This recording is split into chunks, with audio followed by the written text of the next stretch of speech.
বন্ধুরা, আপনারা সকলেই জানেন ভারতে মোট ২৮টি রাজ্য আছে। প্রতিটি রাজ্যের আছে নিজস্ব পরিচয়, নিজস্ব সংস্কৃতি, নিজস্ব গল্প। কিন্তু এই ২৮টি রাজ্যের ভিড়ে এমন ৭টি রাজ্য আছে যাদের একসাথে ডাকা হয় সেভেন সিস্টার্স নামে। কেন তারা এত গুরুত্বপূর্ণ? কারণ এই রাজ্যগুলো শুধু পাশাপাশি নয়, তারা একে অপরের উপর নির্ভরশীল। সংস্কৃতি, ইতিহাস আর প্রকৃতির বন্ধনে তারা একসাথে জড়ানো। এই ৭টি রাজ্য হলো আসাম, নাগাল্যান্ড, মণিপুর, মেঘালয়, ত্রিপুরা, অরুণাচল প্রদেশ এবং মিজোরাম। আর হ্যাঁ, অনেকেই প্রশ্ন করেন সিকিম কেন এই লিস্টে নেই। কারণ যখন সেভেন সিস্টার্স নামটি তৈরি করা হয়েছিল তখন সিকিম ভারতের অংশই ছিল না। পূর্বোত্তর ভারত কোনো সাধারণ স্থান নয়, এটা যেন প্রকৃতির আঁকা এক জীবন্ত ক্যানভাস। তাহলে চলুন আজ আমরা যাই ৭ বনের দেশে, এক এক করে গল্পের মতো করে।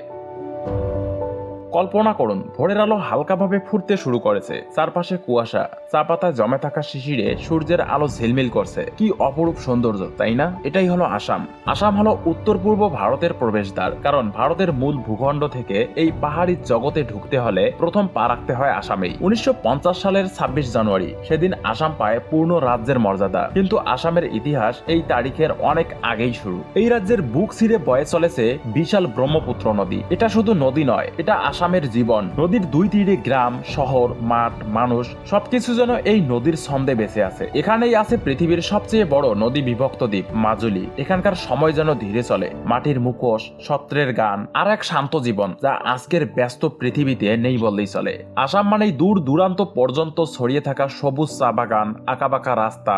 প্রকৃতি যেন তার রূপ ঢেলে দিচ্ছে। ভারতের প্রায় অর্ধেক চা এখান থেকেই আসে। সকালে যে এক কাপ চা আপনি হাতে নেন, হতে পারে তার জন্ম হয়েছে এই মাটিতেই। প্রকৃতি এখানেই থেমে যায় না। কাজিরাঙ্গা জাতীয় উদ্যান, এখানেই দেখা যায় এক শৃঙ্গ গন্ডার। আর পাহাড়ের কোলে আছে এক শক্তিশালী আধ্যাত্মিক কেন্দ্র কামাখ্যা মন্দির, যেখানে বিশ্বাস আর রহস্য একসাথে মিশে আছে। বন্ধুরা, আসাম শুধু একটি রাজ্যই নয়, এটা উত্তর পূর্ব ভারতের শ্বাস প্রশ্বাস। আসামের সবুজ চা বাগান ও নদীর শব্দ ধীরে ধীরে পিছনে চলে যাচ্ছে। রাস্তা সরু হতে থাকে, সমতল ভূমি বদলে যায় পাহাড়ে, বাতাসে ঠান্ডা ভাব, চারদিকে ঘন জঙ্গল আর পাহাড়ের গায়ে কুয়াশা। আমরা ঢুকে পড়েছি নাগাল্যান্ডে। ১৯৬৩ সালের ১লাই ডিসেম্বর নাগাল্যান্ড ভারতের ১৬তম রাজ্য হিসেবে আত্মপ্রকাশ করে। এই রাজ্যের রাজধানী কোহিমা আর সবচেয়ে বড় শহর ডিমাপুর। নাগাল্যান্ড মানে শুধু পাহাড় নয়, এটা এক জীবন্ত সংস্কৃতির জাদুঘর। এখানে বাস করে ১০০-এরও বেশি উপজাতি। প্রত্যেকের আলাদা ভাষা, আলাদা পোশাক, আলাদা উৎসব আছে। এখানকার বেশিরভাগ মানুষই খ্রিস্টান ধর্ম অনুসরণ করে। রবিবার এলেই পাহাড়ি গ্রামগুলো ভরে ওঠে গির্জার ঘন্টার ধ্বনিতে।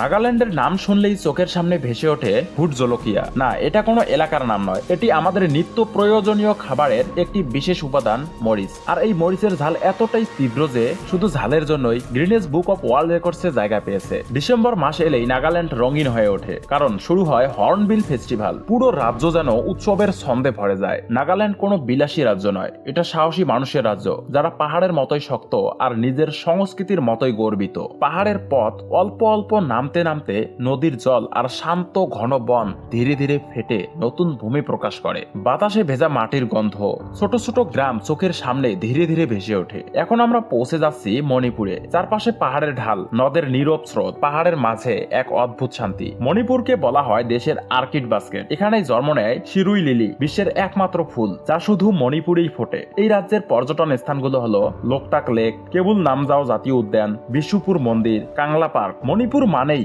প্রকৃতি, ইতিহাস আর আবেগ সব একসাথে। লোকটাক লেকের নীরবতা ধীরে ধীরে পিছনে ছুটে যাচ্ছে। রাস্তা উঁচুতে ওঠে, পাহাড়ের ঢাল আরো ঢালু হয়ে উঠছে। হালকা কুয়াশা বাতাসে মিশে পাহাড়ি নদীর স্রোত কানে বাজছে। এখন আমরা ঢুকে যাচ্ছি মেঘালয়ে, একটা রাজ্য যেখানে মেঘ আর পাহাড় একসাথে গল্প বলে। মেঘালয় মানেই মেঘের ঘর। চেরাপুঞ্জি শহর বিশ্বের সবচেয়ে বৃষ্টিপাত প্রবণ শহর। প্রতিদিন মেঘের নরম আবরণ আর ধারাবাহিক বৃষ্টি এখানে জীবনকে এক অদ্ভুত ছন্দ দেয়। এই রাজ্যের রাজধানী শিলং, আর এখানে মোট ১১টি জেলা আছে। প্রতিটি জেলায় আছে নিজস্ব প্রাকৃতিক সৌন্দর্য ও সাংস্কৃতিক বৈচিত্র্য। মেঘালয় মানে শুধু পাহাড় নয়, এখানকার প্রকৃতি, নদী, ঝর্ণা, ঘন বন আপনাকে ছুঁয়ে যাবে, মনকে শান্তি দিবে, চোখকে বিস্ময়ে ভরিয়ে দেবে। ত্রিপুরার পথে আমরা পাহাড়ি রাস্তায় ধীরে ধীরে উঠে চলেছি। চারপাশে ছোট ছোট গ্রাম, সবুজ বন আর নীরব নদী। এই রাজ্যের সৌন্দর্য সহজে চোখে পড়বে। ত্রিপুরা ভারতের তৃতীয় সবচেয়ে ছোট রাজ্য, কিন্তু সৌন্দর্যের দিক থেকে সবার চেয়ে বড়। এই রাজ্যের রাজধানী আগরতলা, যেখানে রাজ্যের ইতিহাস আর আধুনিকতা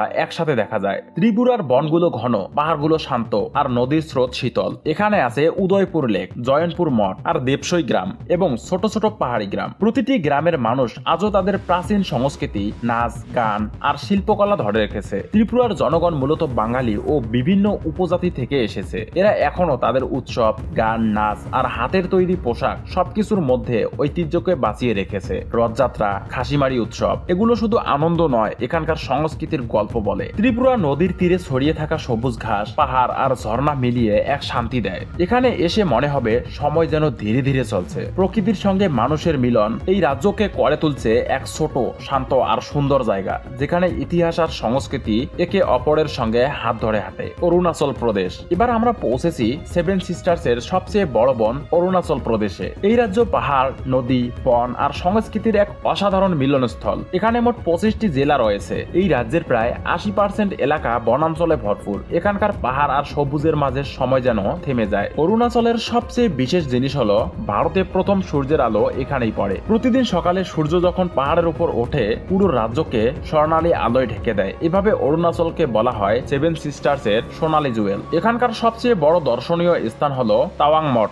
এটি ভারতের সবচেয়ে বড় বৌদ্ধ মঠ। এখানে গেলে মনে হবে যেন সময় কিছুক্ষণের জন্য থমকে গেছে। মঠের চারপাশ পাহাড়ে ঢাকা, শান্ত নদী আর আকাশের নীল আলো সব মিলিয়ে এক আশ্চর্য সুন্দর দৃষ্টি তৈরি করে। অরুণাচলের মানুষ মূলত বিভিন্ন উপজাতি থেকে আসা। প্রত্যেকের আছে নিজস্ব ভাষা, পোশাক, উৎসব আর জীবনধারা। এদের উৎসব, নাচ, গান সবকিছু প্রকৃতির সঙ্গে মিলে যায়। পাহাড়ের গুহা, নদীর স্রোত আর ভারী বন, এখানকার প্রতিটি জায়গা যেন গল্প বলে। এই রাজ্যের নদী, ঝর্ণা, সবুজ পাহাড় আর শান্ত পরিবেশ দেখলে মনে হবে প্রকৃতি এখানে গল্প লেখে। প্রকৃতি ও মানুষের মিলন এখানে এমন এক ছন্দে চলে যা মনে করিয়ে দেয় উত্তর পূর্ব ভারতের রাজ্যগুলো কেবল মানচিত্রের অংশ নয়, এরা জীবন্ত গল্পের অংশ। পাহাড় ধীরে ধীরে কমতে থাকে, বন জুড়ে কুয়াশা, নদীর স্রোত শান্ত, বাতাসে আকাশের নীল ছায়া। আমরা পৌঁছেছি মিজোরামে, সাতবনের শেষ রাজ্য, কিন্তু সৌন্দর্যে কম নয়। এই রাজ্যের রাজধানী আইজল। এখানে মোট 11টি জেলা আছে। এই রাজ্য ভারতের সর্বোচ্চ সাক্ষরতার রাজ্যগুলোর মধ্যে একটি। 50 বছর পর ফুটে ওঠা বাঁশফুল,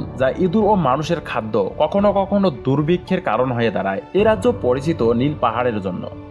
বন্ধুরা, এই সাতবন শুধু সুন্দর রাজ্য নয়, এরা ভারতের উত্তর পূর্ব দিকের প্রথম প্রাচীর। এই অঞ্চল দিয়েই ভারত সংযুক্ত চীন, বাংলাদেশ, মিয়ানমার ও ভুটানের সঙ্গে। ফলে কৌশলগত দিক থেকে এদের গুরুত্ব অপরিসীম। এছাড়াও ঘন বন, নদী, পাহাড়, জীববৈচিত্র্য দেশের পরিবেশগত ভারসাম্য বজায় রাখতে সাহায্য করে। আর শত শত উপজাতি ও সংস্কৃতি ভারতের বৈচিত্র্যের মধ্যে ঐক্যকে আরো শক্তিশালী করে তোলে। সেভেন সিস্টার্স মানে শুধু মানচিত্রের রাজ্য নয়, এরা ভারতের শক্তি, নিরাপত্তা এবং ভবিষ্যতের অবিচ্ছেদ্য অংশ। বন্ধুরা, এরা ছিল ভারতের সেভেন সিস্টার্স। 7 বোন, 7 রাজ্য, 7 গল্প। প্রকৃতি, ইতিহাস, সংস্কৃতি আর মানুষের মিলন সবই এখানে একত্রে জড়িয়ে আছে। আপনার প্রিয় রাজ্য কোনটি আর কোন রাজ্যে ঘুরতে যেতে চান কমেন্টে জানাতে ভুলবেন না। ভিডিওটি ভালো লাগলে লাইক ও শেয়ার করুন। আর চ্যানেলে নতুন হলে সাবস্ক্রাইব আর বেল আইকন চাপতে ভুলবেন না।